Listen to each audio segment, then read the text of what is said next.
Did you have abusive colleagues that you encountered and or turned in I've over not your, turned anybody in. have you Okay. encountered?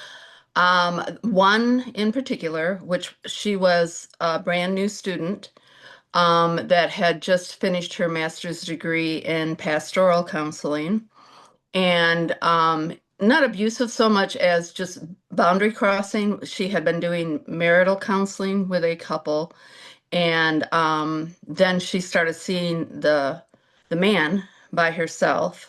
And then after the end of a session one night, well, it's probably happened more than once, she ended up talking to him for 3 hours afterwards. And then the wife, who was my client, called me up and said, "Did you know?" And I'm like, "No." And so I went ahead, I was supervising her because she was part of my private practice at that point in time. But I went ahead and let her social work counselor, for her degree, know what had happened. And I mean, I literally read her the riot act. I mean, and she couldn't figure out what she had done wrong. Well, we were just chit-chatting about, this and that and the other thing. And I mean, obviously his wife was livid about it.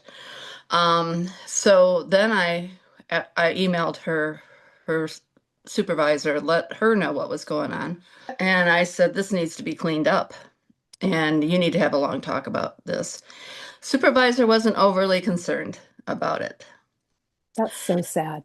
It was. And so ultimately, about 3 months after that, I terminated her contract with me because I mean, not only is that a boundary violation, but I didn't want to be held liable for anything in any way, shape, or form. The couple did end up getting divorced.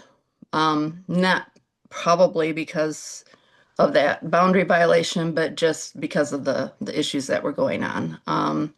But I do know that she ultimately continued on in her own private practice and continued to see this man.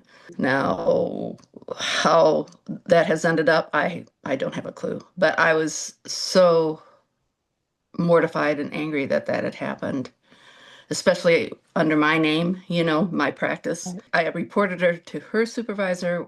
I don't believe that that supervisor reported her to the licensing board because if she had, I'm sure that would have been the end of her license, quite frankly.